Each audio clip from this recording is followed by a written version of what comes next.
warahmatullahi wabarakatuh. Materi kali ini kita akan membahas mengenai penutupan buku dan penyesuaian kembali. Di video sebelumnya telah diterangkan proses penyusunan laporan keuangan dengan menggunakan media berupa suatu kertas kerja yang disebut dengan neraca lajur. Dengan telah selesainya penyusunan laporan keuangan, maka tujuan penyelenggaraan akuntansi yang utama telah tercapai. Namun demikian, proses kegiatan akuntansi belum selesai karena masih terdapat beberapa tahapan yang harus dikerjakan sebelum kegiatan akuntansi pada suatu periode dinyatakan selesai.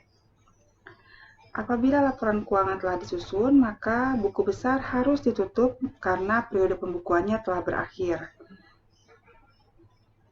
Nah, kita akan membahas tentang proses penutupan pembukuan sebagai salah satu tahap kegiatan akhir dalam siklus akuntansi. Seperti sudah pernah dijelaskan sebelumnya bahwa akun-akun dikelompokkan menjadi dua golongan. Yang pertama adalah akun real dan akun nominal. Akun real yang terdiri atas akun aset, kewajiban, dan modal adalah akun-akun yang akan dilaporkan dalam neraca. Saldo akhir periode akun-akun real akan dibawa ke periode berikutnya. Ini berarti bahwa saldo akhir suatu akun real akan menjadi saldo awal untuk periode akuntansi berikutnya. Akun nominal yang berupa akun-akun pendapatan dan beban merupakan akun pembantu modal. Jadi akun nominal ini kita kenal sebagai akun pembantu modal. Akun-akun pendapatan dan beban disebut sebagai akun sementara. Disebut demikian karena akun pendapatan dan beban hanya bersifat sementara, yaitu hanya berlaku untuk satu periode akuntansi saja. Oleh karena itu, saldo akhir periode akun-akun pendapatan dan beban yang terdapat dalam akun buku besar harus dipindahkan ke akun modal agar dapat diketahui pengaruhnya terhadap akun tersebut, dan sekaligus mengakhiri akun-akun pendapatan dan beban pada periode yang bersangkutan. Pada awal periode berikutnya, akun pendapatan dan beban akan diawali dengan saldo Rp0, berbeda dengan akun real atau akun permanen yang saldonya adalah saldo akhir dari periode sebelumnya. Jurnal penutup adalah jurnal yang dibuat untuk memindahkan saldo-saldo rekening sementara atau saldo-saldo pada akun nominal dan akun prive. Tujuan dari pembuatan jurnal penutup yaitu yang pertama, untuk menutup saldo yang terdapat dalam semua rekening sementara.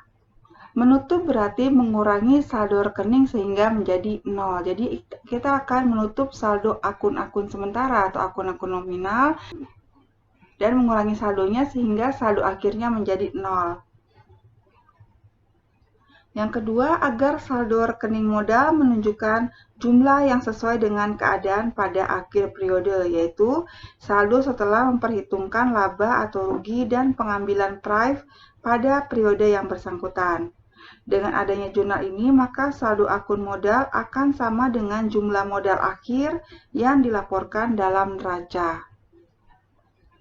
Dalam menyelenggarakan penutupan buku, digunakan rekening sementara yaitu rekening rugi laba atau dikenal dengan ikhtisar rugi laba. Rekening ini hanya digunakan dalam penutupan buku pada akhir periode. Prosedur penutupan pembukuan biasanya dilakukan dengan urutan sebagai berikut. Yang pertama adalah kita akan menutup semua rekening pendapatan. Jadi semua rekening pendapatan akan ditutup dengan memindahkan saldo setiap rekening pendapatan ke rekening rugi laba atau ikhtisar rugi laba. Yang kedua, menutup semua rekening biaya dengan memindahkan saldo setiap rekening biaya ke rekening rugi laba. Yang ketiga, menutup rekening rugi laba atau ikhtisar laba rugi dengan memindahkan saldo rekening tersebut ke rekening modal. Yang terakhir adalah menutup rekening prive jika ada dengan memindahkan saldo rekening tersebut ke rekening modal. Bisa kita lihat di sini yang pertama, kita akan memindahkan saldo masing-masing pendapatan saldonya adalah saldo normalnya di kredit. Maka kita ketika kita tutup, maka kita akan jurnalnya di sisi debit, supaya nanti saldo akhir pendapatan di buku besar menjadi 0. Lalu kita akan memindahkan akun-akun beban. Saldo beban normalnya adalah di debit ya. Ketika kita buat jurnal penutup, maka kita akan catat bebannya di kredit, di debitnya adalah ikhtisar laba rugi. Kemudian, selisih antara saldo debit dan saldo kredit pada akun ikhtisar laba rugi akan kita tutup ke akun modal atau ekuitas pemilik. Lalu kita juga akan nutup akun prive. Akun prive kita tutup, prive saldo normalnya di debit, kita tutup prive-nya di sebelah kredit, debitnya adalah ekuitas pemilik atau modal. Ayat jurnal penutup yang harus dibuat dalam proses penutupan buku dipengaruhi oleh bentuk badan usaha perusahaan yang bersangkutan. Struktur modal suatu perusahaan tergantung pada bentuk badan usaha perusahaan tersebut. Seperti pernah dijelaskan di awal-awal pertemuan bahwa kita mengenal bentuk badan usaha yang beberapa bentuk badan usaha seperti perseorangan, persekutuan, dan perseroan. Maka kita akan membahas di sini adalah jurnal penutup untuk perusahaan perorangan, persekutuan, dan perseroan. Pertama adalah jurnal penutup untuk perusahaan perorangan. Jurnal penutup dalam perusahaan perorangan akan melibatkan akun-akun pendapatan, beban, laba rugi, dan prive dan modal. Perusahaan perorangan adalah sebuah badan usaha yang modalnya berasal dari satu orang saja. Jadi hanya terdapat satu akun modal. Dalam perusahaan perorangan, pemilik sering melakukan pengambilan atau pemakaian kekayaan perusahaan, uang, baik berbentuk uang ataupun barang ya, untuk keperluan pribadi yang akan dicatat sebagai prive.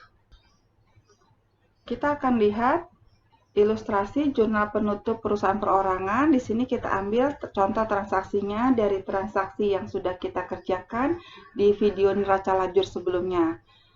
Di sini kita akan menutup akun pendapatan, akun beban, akun ikhtisar laba rugi, dan akun prive. Yang pertama adalah kita tutup akun pendapatan. Semua akun pendapatan kita tutup, maka pendapatannya yang saldo normalnya di kredit akan kita catat di sisi debit. Semua pendapatannya. Di kreditnya adalah ikhtisar laba rugi. Di sini adalah untuk menutup akun pendapatan ke akun ikhtisar laba rugi. Lalu kita akan menutup akun beban. Akun beban memiliki saldo normal di debit, maka ketika kita melakukan penutupan, maka bebannya akan kita catat di kredit, sementara di debitnya adalah ikhtisar laba rugi. Kita catat semua kelompok bebannya. Ini adalah untuk menutup akun beban ke akun ikhtisar laba rugi. Kemudian, kita akan menutup akun ikhtisar laba rugi, yaitu selisih antara debit dan kredit dari ikhtisar laba rugi ini. Jika sisi kredit ikhtisar laba rugi lebih besar daripada sisi debit, maka ikhtisar laba ruginya akan kita tutup di sisi debit, karena ini merupakan saldo laba.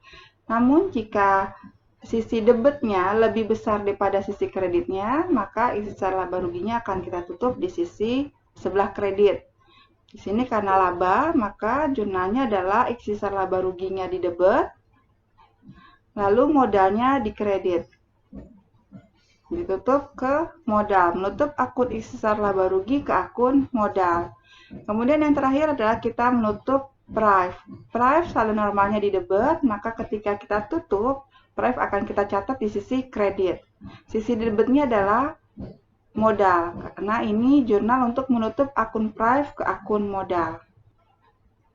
Setelah semuanya kita buat jurnal penutupnya, langkah selanjutnya sama seperti yang pernah dijelaskan. Kalau setelah jurnal dibuat, kita akan posting jurnal ini ke buku besar. Maka akan dihasilkan saldo-saldo buku besar untuk pendapatan jasa, pendapatan sewa, dan pendapatan bunga. Saldonya akan menjadi 0. Begitupun buku besar beban. Semua beban iklan, beban reparasi, beban gaji, beban perjalanan, beban asuransi, beban bunga, macam-macam beban depresiasi, dan beban depresiasi gedung, saldo buku besarnya setelah penutupan akan menjadi 0. Akun ikhtisar laba rugi juga ketika kita posting ke buku besar, maka saldo akhirnya pun akan menjadi 0 karena ikhtisar laba rugi merupakan temporary account. Begitupun saldo prive. Saldo prive nanti ketika diposting ke buku besar, dari jurnal penutup ini ke buku besar, maka saldo prive-nya juga akan menjadi 0. Ya, pada akhir periode akuntansi, jumlah sisi debit dan sisi kredit dijumlahkan, dan setelah jurnal penutup dibukukan, maka akun-akun nominal akan seimbang. Dengan kata lain, saldo pada akun nominal akan menjadi 0. Pada akun real, jumlah sisi debit dan sisi kredit harus dijumlahkan namun tidak perlu ditutup karena saldo akun real akan dibawa ke periode berikutnya. Kemudian kita akan membahas jurnal penutup untuk perusahaan persekutuan. Jurnal penutup untuk perusahaan persekutuan hampir sama dengan jurnal penutup pada perusahaan perorangan, kecuali yang pertama adalah pemindahan saldo akun laba rugi ke akun modal. Karena pemilik perusahaan persekutuan adalah lebih dari satu orang, maka terdapat lebih dari satu akun modal pemilik perusahaan, yakni sejumlah pemilik perusahaan persekutuan tersebut. Oleh karena itu, pembagian laba atau rugi perusahaan harus dibagikan kepada para sekutu dengan cara pembagian yang diatur dalam anggaran dasar perusahaan. Perusahaan persekutuan memiliki lebih dari satu akun modal. Kenapa? Karena memang kepemilikannya terdapat lebih dari satu pemilik. Para sekutu diperbolehkan untuk melakukan penarikan atau prive dalam batas tertentu, sehingga akun prive juga akan lebih dari satu. Berbeda dengan perusahaan perorangan ya. Kemudian hasil pembagian laba atau rugi dipindahkan dari akun laba rugi ke akun modal melalui akun prive masing-masing. Karena prive-nya lebih dari satu, maka akun prive-nya juga dibuat sesuai dengan nama sekutunya. Setelah akun-akun pendapatan dan beban dipindahkan ke akun ikhtisar laba rugi, maka saldo akun laba rugi dipindahkan ke akun prive masing-masing sekutu dengan jurnal penutup.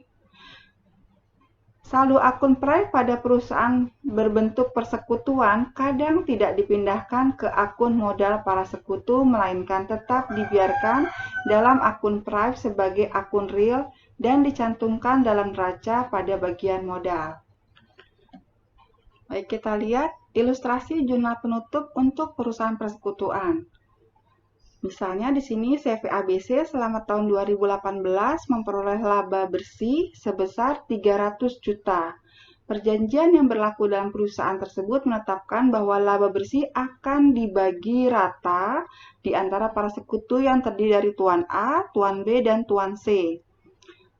Saldo prive para sekutu per 31 Desember 2018 sebelum tutup buku menunjukkan prive Tuan A sebesar 45.625.000, prive Tuan B 24.800.000, dan prive Tuan C 10 juta. Maka jurnal penutup untuk akun prive-nya adalah pada tanggal 31 Desember, di debitnya adalah ikhtisar laba rugi. Dan di sisi kreditnya adalah prive masing-masing sekutu, prive Tuan A, prive Tuan B, prive Tuan C.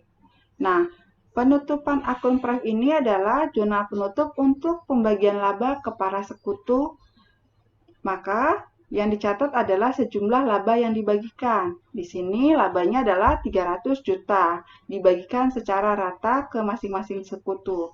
Jadi di kreditnya prive Tuan A-nya 100 juta, prive Tuan B-nya 100 juta, prive Tuan C-nya 100 juta.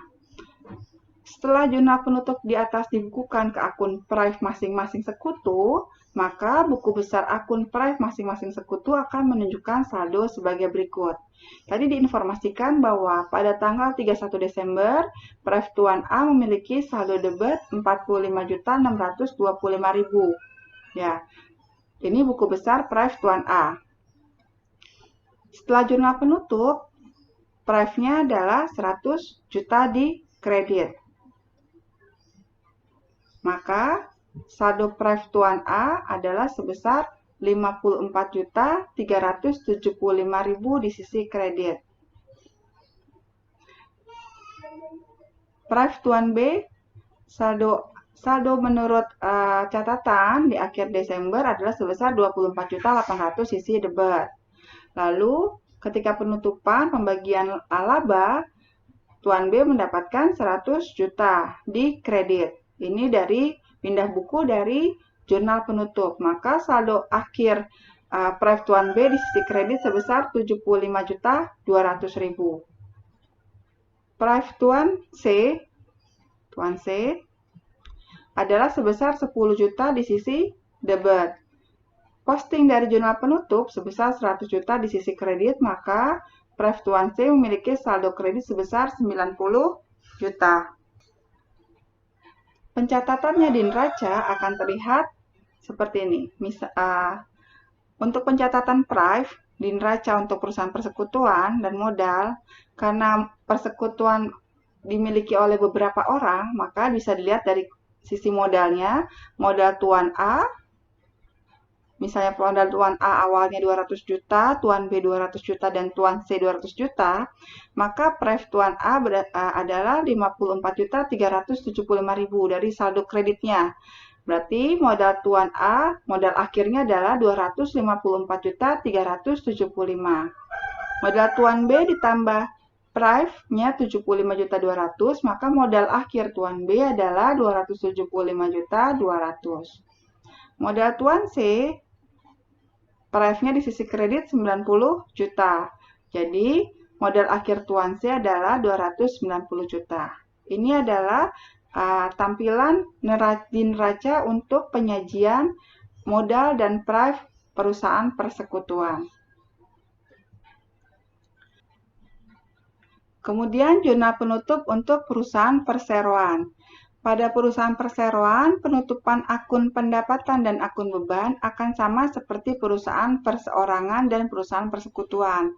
Perbedaannya terletak pada yang pertama adalah penutupan akun laba rugi, karena struktur modal pada perusahaan perseroan adalah berupa saham. Para pemegang saham tidak diperkenankan mengambil Prive. Tidak ada Prive di perusahaan perseroan ya. Bagian laba yang diambil oleh pemegang saham disebut sebagai dividen. Sedangkan laba yang tidak dibagikan ke pemegang saham ditampung dalam akun yang disebut dengan akun saldo laba atau laba ditahan. Kita lihat ilustrasi jurnal penutup untuk perusahaan perseroan. PT ABC selama periode tahun 2019 memperoleh laba bersih sebesar 500 juta rupiah. Saldo laba tersebut pada akhir periode melalui jurnal penutup dipindahkan ke akun laba ditahan. Jurnalnya adalah ikhtisar laba rugi sebesar 500 juta rupiah sebesar laba bersihnya, di kreditnya adalah laba ditahan sebesar 500 juta rupiah. Jika PT ABC menderita rugi bersih sebesar 750 juta, jika rugi, maka jurnal yang dibuat untuk menutup akun laba rugi adalah laba ditahannya di sisi debit sebesar ruginya 750 juta, di kreditnya adalah ikhtisar laba rugi sebesar 750 juta rupiah. Akun laba ditahan merupakan akun real ya, dan dicantumkan dalam neraca di bawah akun modal saham. Nanti kita lihat simulasinya di sini ya. Maka laba ditahan kita catat di sini ya, di sisi di neraca di bawah modal saham. Misalnya di sini modal sahamnya adalah 1 miliar, laba ditahannya 500 juta, maka modal akhirnya adalah 1,5. Neraca saldo setelah penutupan yaitu suatu daftar yang berisi saldo-saldo akun buku besar setelah perusahaan melakukan penutupan buku. Neraca saldo setelah penutupan atau closing trial balance dibuat untuk memastikan bahwa akun di buku besar telah seimbang. Neraca saldo setelah penutupan dapat dibuat dari saldo-saldo buku besar setelah jurnal penutup, diposting ke buku besar masing-masing. Bisa juga diambil dari saldo-saldo yang ada di neraca lajur atau dari laporan keuangan neraca. Neraca saldo setelah penutupan adalah akun real saja. Sedangkan akun sementara atau akun nominal sudah ditutup dan saldonya sudah berubah menjadi 0. Format neraca saldo setelah penutupan sama dengan format neraca saldo ya. Ada judul nama perusahaan, judul laporannya adalah neraca saldo setelah penutupan, periode laporannya. Di sini terdiri dari kode akun, nama akun, sisi debit, dan sisi kredit. Kemudian jurnal penyesuaian kembali atau jurnal pembalik atau dikenal dengan reversing entry. Jurnal pembalik adalah jurnal yang digunakan untuk membalik jurnal penyesuaian. Artinya, jika di jurnal penyesuaian ayat jurnal menunjukkan debit, maka untuk jurnal pembalik, ayat jurnal diletakkan di sebelah kredit dan sebaliknya. Tidak semua jurnal penyesuaian perlu dibalik, tapi hanya beban accrual atau beban yang ditangguhkan pembayarannya sehingga muncul utang dan pendapatan accrual atau pendapatan yang masih harus diterima sehingga muncul piutang. Tujuan pembuatan jurnal pembalik yaitu untuk menyederhanakan pembuatan jurnal pada periode berikutnya. Pembuatan jurnal pembalik ini akan bermanfaat jika perusahaan membuat jurnal yang banyak jumlahnya. Kemudian tujuannya adalah untuk meminimalkan kekeliruan yang mungkin terjadi. Kita lihat di sini, jadi hanya ada dua hal yang biasanya dilakukan pembalik, yaitu yang pertama membalik atau menyesuaikan kembali utang atau beban. Contohnya pada tanggal 31 Desember, misalnya Foto Studio ABC mempunyai utang gaji kepada karyawan sebesar 3 juta rupiah. Jumlah tersebut telah menjadi kewajiban tetapi belum dilakukan pembayaran. Maka pada tanggal 31 Desember kita akan melakukan jurnal penyesuaian yaitu beban gaji di debit 3 juta rupiah, kreditnya adalah utang gaji sebesar 3 juta rupiah. Misalkan pada tanggal 15 Januari 2020, Foto Studio ABC membayar gaji pegawainya sebesar 5 juta dengan rincian 3 juta untuk membayar gaji bulan Desember dan 2 jutanya untuk membayar gaji selama 2 minggu di bulan Januari, maka jurnal yang akan dibuat oleh Foto Studio ABC adalah tanggal 15 Januari, beban gaji di debit 2 juta, lalu utang gajinya 3 juta, yang ini ya. Kreditnya adalah kas, 5 juta. Namun jika PT ABC pada tanggal 2 Januari, pada hari pertama masuk di bulan Januari ya, membuat jurnal penyesuaian kembali untuk transaksi tanggal 31 Desember, maka jurnalnya adalah jurnal pembaliknya adalah utang gaji yang tadinya di kredit kita catati debit, utang gajinya 3 juta, lalu di kreditnya adalah beban gaji sebesar 3 juta. Jadi saldo penyesuaiannya sudah kita balik. Sehingga saat pembayaran gaji tanggal 15 Januari, pencatatan jurnalnya hanya beban gajinya 5 juta, kasnya di kredit 5 juta. Karena jurnal penyesuaian di tanggal 31 Desember sudah kita balik. Yang kedua adalah membalik atau menyesuaikan kembali piutang. Misalnya, penyesuaian yang dibuat oleh PT ABC, ya ini terkait piutang bunga obligasi selama 3 bulan yang belum diterima ya, ada periode Oktober sampai Desember sebesar Rp150.000. Maka jurnal penyesuaian di tanggal 31 Desember adalah piutang bunganya Rp150.000, pendapatan bunganya Rp150.000. Apabila jurnal penyesuaian di atas tidak disesuaikan kembali, maka jurnal yang harus dibuat untuk mencatat penerimaan obligasi pada tanggal 1 April. Jadi asumsinya obligasinya dibayarkan 2 kali dalam 1 tahun ya. Di bulan April akan dibayarkan untuk periode Oktober sampai Maret, dibayarkan di bulan April. Maka pada tanggal 1 April jurnalnya adalah kasnya 600.000 di debit, piutang bunga ya, piutang bunga dari jurnal penyesuaian ini kita catat ya. Piutang bunganya kita hapus di kredit 150.000, lalu pendapatan bunganya 150.000 di kredit. Namun jika PT Foto Studio ABC pada tanggal 2 Januari membuat jurnal penyesuaian kembali atau jurnal pembalik untuk menghilangkan pengaruh jurnal penyesuaian yang dibuat pada tanggal 31 Desember, maka jurnal pembaliknya adalah pendapatan bunganya kita catat di debit 150.000, piutang bunganya di kredit 150.000. Jadi, ketika sudah dilakukan jurnal penyesuaian kembali atau jurnal pembalik, pada saat penerimaan bunga obligasi tanggal 1 April dapat dicatat sebagai kasnya di debit 600.000, di kreditnya adalah pendapatan bunga sebanyak 600.000. Sampai kita sudah sampai ke 9 step siklus akuntansi. Jadi kita sudah mempelajari atau menganalisis transaksi bisnis, kemudian kita mencatatnya transaksi tersebut ke dalam jurnal, lalu dari jurnal kita sudah belajar untuk posting ke buku besar, lalu menyiapkan raca saldo, mencatat dan memposting ayat jurnal penyesuaian, semua pencatatan accrual, lalu menyiapkan raca saldo setelah penyesuaian, kemudian menyiapkan laporan keuangan, laporan laba rugi, laporan perubahan modal dan neraca. Kemudian kita sudah membuat jurnal penutup dan memposting jurnal penutup tersebut ke buku besar. Kemudian kita menyiapkan raca saldo setelah penutupan.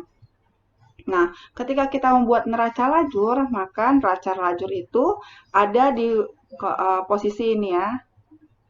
Posisi nomor 4 sampai dengan nomor 6.